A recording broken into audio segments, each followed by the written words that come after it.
Good morning everyone. Derivative topic हम लोगों का चल रहा है, जिसमें हम लोगों ने डेरिवेटिव के सारे फार्मूले बाय फर्स्ट प्रिंसिपल निकाल लिए। डिफरेंशिएशन भी हर टाइप का कर लिया है, जिसमें कंपोजिट फंक्शन भी हो चुका है, हायर ऑर्डर डेरिवेटिव भी हो चुका है। कुछ इंपॉर्टेंट थ्योरम हैं, उन्हें हम लोग आज लेते हैं। मीन वैल्यू थ्योरम, लेकिन मीन वैल्यू थ्योरम से पहले रॉल्स थ्योरम आती है, तो पहले हम लोग रॉल्स थ्योरम लेंगे, फिर मीन वैल्यू थ्योरम लेंगे। मीन वैल्यू थ्योरम भी दो टाइप की है। एक लैग्रेंज जी ने निकाला है, तो उसे बोलते हैं लैग्रेंजियन मीन वैल्यू थ्योरम। दूसरी कोशी जी ने निकाली है, वो कोशी मीन वैल्यू थ्योरम। या मीन वैल्यू थ्योरम को हम लैग्रेंजियन फॉर्म और दूसरा कोशी फॉर्म भी कहते हैं। तो सबसे पहले हम लोग लेने जा रहे हैं रॉल्स थ्योरम।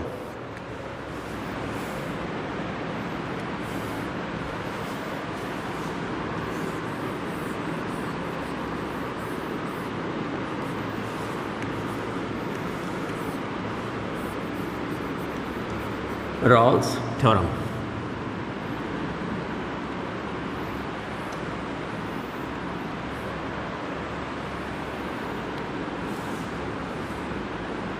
तो इस पर बेटा स्टेटमेंट लिया जाए, और इस थ्योरम में क्वेश्चन जो आते हैं वो वेरीफाई करने वाले आते हैं। तो बेटा हम लोग सबसे पहले स्टेटमेंट ले रहे हैं। A function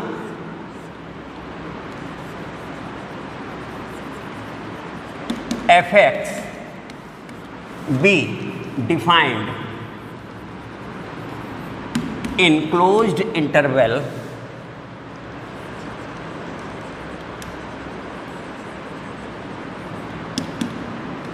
a comma b. A function f(x) be defined in closed interval a comma b such that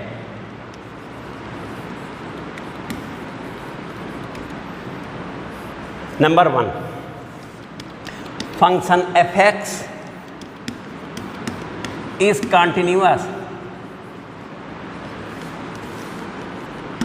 in closed interval, that means this closed interval a comma b. The function f(x) is continuous in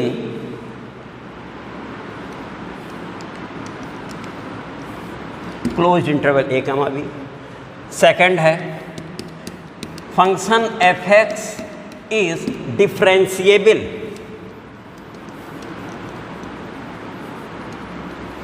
in open interval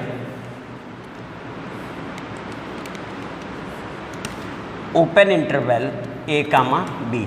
open interval बेटा एक तरीके से और भी लिखते हैं, वो भी कर दे रहे हैं, r a comma b, ऐसे भी लिखा जा सकता है। तो function f(x) is continuous in closed interval A B, differentiable in open interval A B. Continuity का पूरा डेफिनेशन बताई गई है कि लिमिट ऑफ फंक्शन और वैल्यू ऑफ फंक्शन उस पॉइंट पर सेम हो जाए तो फंक्शन कंटिन्यूअस होता है, और डिफरेंशिएबल होने के लिए भी लेफ्ट हैंड डेरिवेटिव और राइट हैंड डेरिवेटिव उस पॉइंट के लिए इक्वल हो जाए तो डिफरेंशिएबल होता है। तो यहाँ बेटा ये दो कंडीशन फॉलो होनी चाहिए ना। एंड नंबर थर्ड पॉइंट है बेटा f a equal to f b, यानी value of function at a equal to value of function at b। ये बेटा सेम हो जाए तो हमारी जो कंडीशन है वो फॉलो होती है, और अगर वो कंडीशन फॉलो हो रही है तो ऐसा होता है, तो क्या है देन, तो बेटा यहाँ स्पेस बना लेते हैं। इतना तुम लोग नोट कर लिए हो, तो स्पेस बना ले रहे हैं बेटा।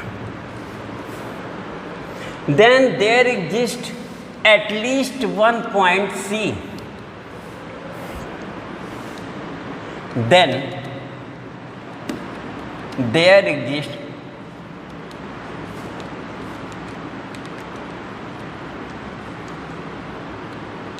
थोड़ा बेटा स्लो चल रहा है। There exists at least one point C, one point C belonging to open interval a b, open interval A comma B, जिसे हम ऐसे भी लिख सकते हैं। Then there exist at least one point small C belonging to open interval A B such that F dash C equal to 0, यानी उस point के लिए फंक्शन का जो हम डेरिवेटिव करेंगे सी रखने में, पॉइंट रखने पर वैल्यू 0 आ रही है। तो यहाँ बेटा इसके प्रूफ की ज़रूरत नहीं पड़ती है, हमारे क्वेश्चन जो भी आते हैं उसे वेरीफाई करना होता है। और वेरीफाई करने में जो क्वेश्चन होते हैं, verify Rolle's theorem, that means कि वो हम पॉइंट निकालेंगे, अगर इसके अंदर है तो वेरीफाई हो रही है, अदरवाइज नहीं। हाँ, कुछ बेटा फंक्शंस हैं जिनके बारे में जानते रहो, पॉलिनोमियल फंक्शन और algebraic function B continuous and differentiable at each point in any interval. कोई भी इंटरवल हो बेटा, एनी रियल नंबर केस में वो कंटिन्यूअस होते ही हैं, और साइन और कॉस फंक्शन भी हमारे कंटिन्यूअस भी होते हैं और डिफरेंशिएबल भी होते हैं। लॉगरिथमिक फंक्शन अपने डोमेन के प्रत्येक पॉइंट पर कंटिन्यूअस और डिफरेंशिएबल होता है। तो ये चीज़ें बेटा याद रहती हैं, इन्हें हमें पूरा ये जो अभी लिखा है न कंटिन्यूअस दिखाना पड़ता है न डिफरेंशिएबल दिखाना पड़ता है, ये चूँकि होते हैं तो ये वहाँ हम डायरेक्ट कोड कर देते हैं। हाँ, ये हिस्सा हमें दिखाना पड़ता है कि ये इक्वल हैं, और फाइनली ये लाने के बाद ये भी दिखाना पड़ता है कि वो पॉइंट इसके अंदर है। तो बेटा इस पर एक क्वेश्चन लिया जाए, और बाकी क्वेश्चन बहुत होते हैं, एक जरूर लगाया जाए बेटा।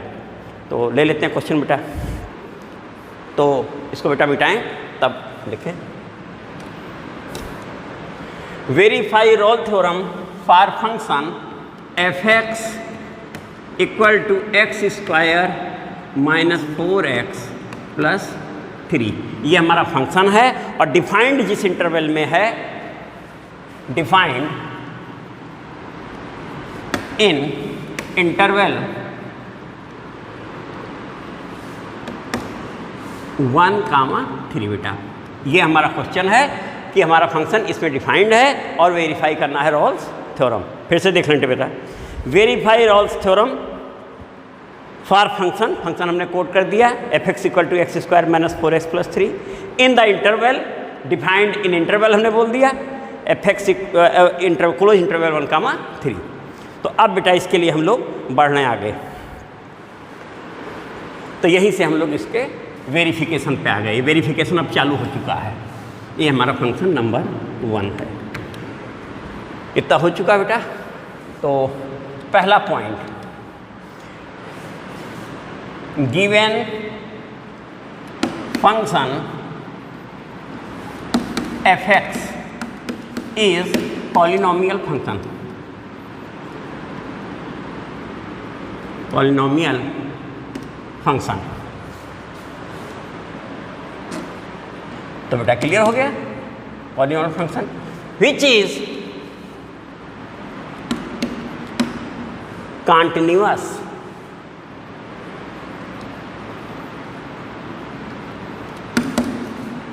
इन, अब कंटिन्यूअस है एवरी पॉइंट होता तो इन क्लोज इंटरवल 1, 3 हो गया बेटा, होता है polynomial function which is continuous in closed interval A B. Second आ गया F X be also differentiable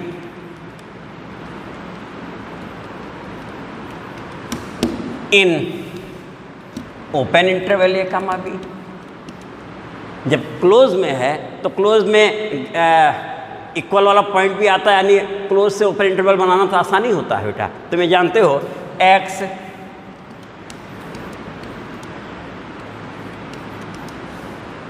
ये क्लोज इंटरवल का दायरा है और ये हटा दें तो ओपन है, तो जब क्लोज में है तो ओपन में तो हो ही गया। और हम कह रहे हैं एवरी पॉइंट, डिफरेंशिएबल भी एवरी पॉइंट होता है। तो ये दो कंडीशन तो हमारी फॉलो हो गई डायरेक्ट। अब इसके बाद अगली थर्ड कंडीशन है, उसे हमें चेक करना होगा। तो उस पर आ रहे बेटा थर्ड पर।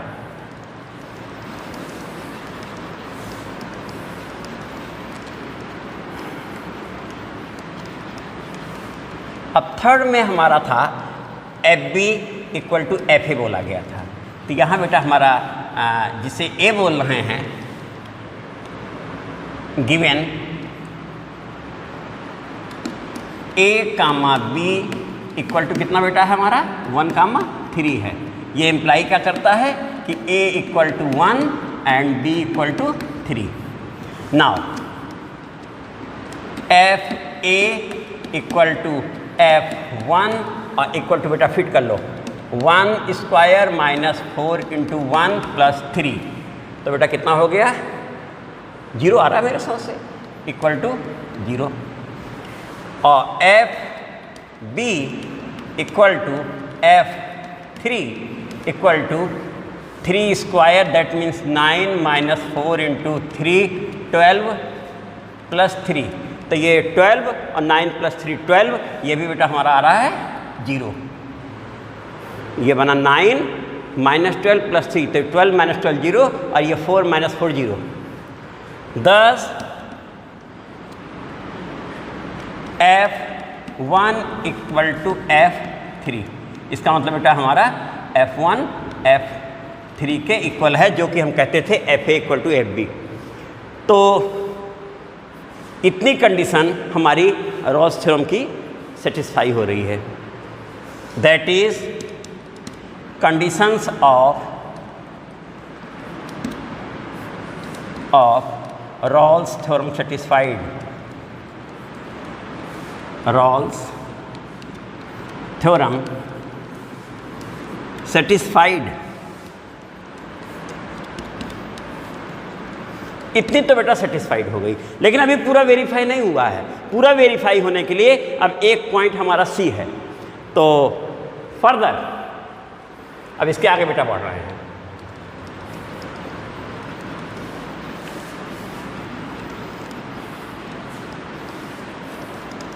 Further F dash C equal to 0 imply करता है बेटा।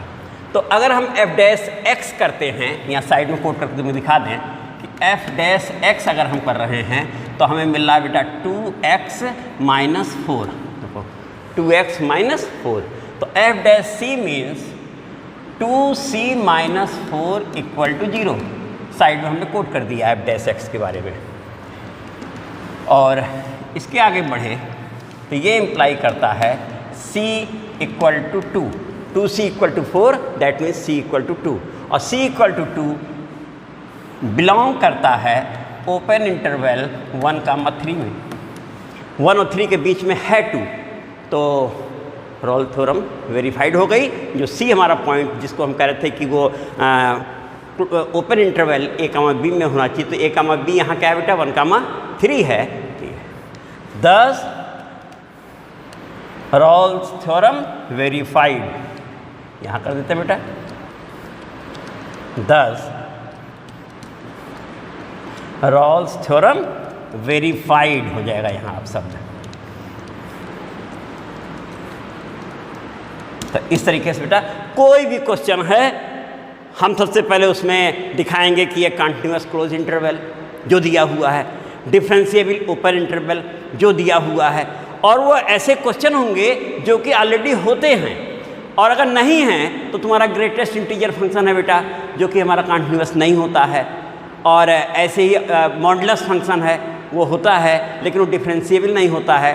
तो तुम देखते हो कि तमाम ऐसी स्थितियां होती हैं कि जिसमें लागू नहीं होता है, वो फेल हो जाती हैं। तो यहाँ पर वो केवल फाइनली इस पॉइंट पे ज़्यादा अटैक करता है। तो बेटा इस तरीके से और क्वेश्चन लगाओगे तुम लोग, जहाँ भी प्रॉब्लम होगी बेहिचक पूछोगे बेटा। Thank you.